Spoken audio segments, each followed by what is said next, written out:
Alors bienvenue dans les rencontres Vibrées locales. Et aujourd'hui j'ai la chance d'avoir Stéphane Roussel, mon frère, dans un endroit bien connu qui est en fait le fond du jardin de la famille Roussel. Alors Stéphane, est-ce que tu pourrais te présenter s'il te plaît?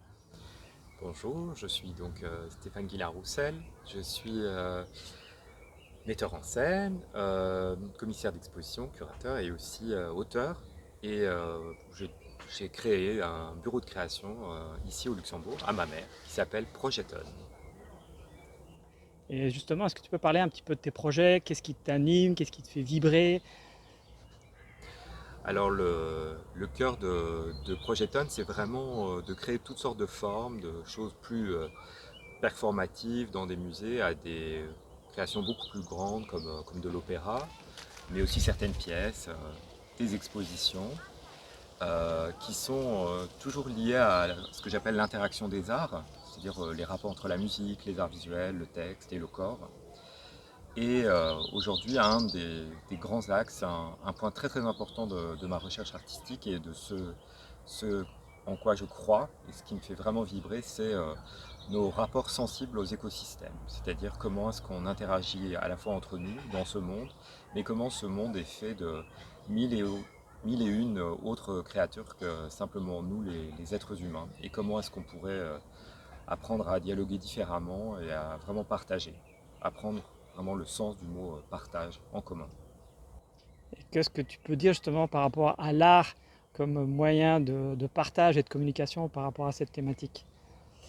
Alors moi je crois évidemment beaucoup, heureusement de par le métier auquel je consacre beaucoup d'énergie et de temps, je crois beaucoup au fait que la création artistique, les arts, mais aussi beaucoup d'autres moyens, hein, mais en tout cas les arts ont une vocation assez extraordinaire, c'est de passer par le prisme du sensible.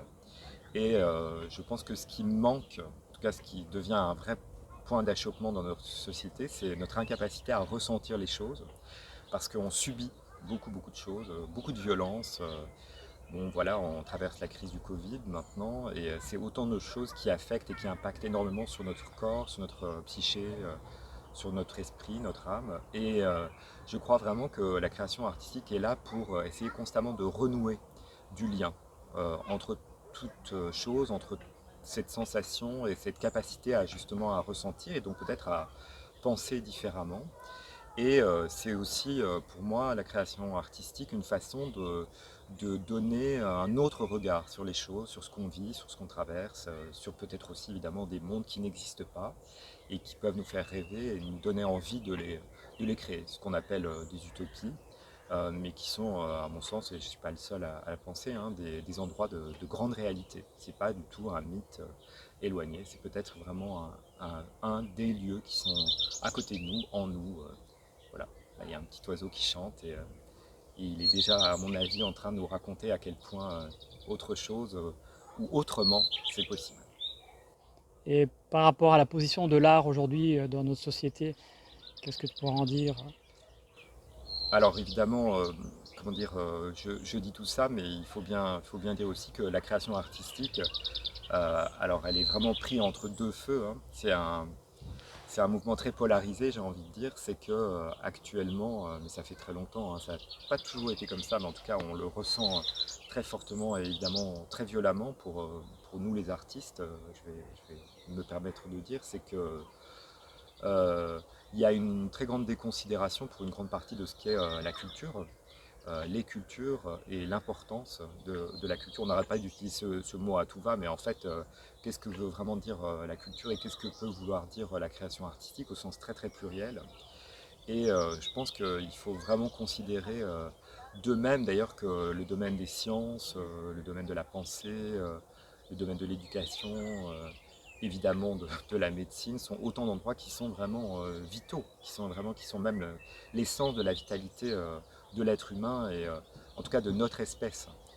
Donc plus on va déconsidérer ça, plus en fait on va simplement déconsidérer ce qu'on est et comment est-ce qu'on peut vivre, survivre et grandir.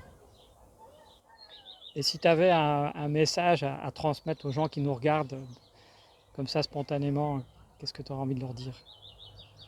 J'aurais envie de dire, si j'avais un message aujourd'hui à faire passer, c'est déjà de prendre soin de soi, que toutes et tous nous prenions soin de nous-mêmes et que nous apprenions à prendre vraiment soin des autres bien sûr êtres humains, mais aussi de tout ce qui nous entoure. Je pense qu'on est vraiment à un moment de grand basculement.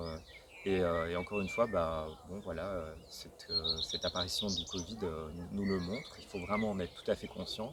Et donc prenons soin de nous et puis apprenons dans ce soin à nous faire vraiment plaisir, à découvrir des choses, à être heureux. Et j'espère que notamment la création peut participer de ça. Ça peut être très divertissant, ça peut être joyeux, ça peut être triste, mais c'est autant de ressentis qui nous amènent au plus profond de nous-mêmes.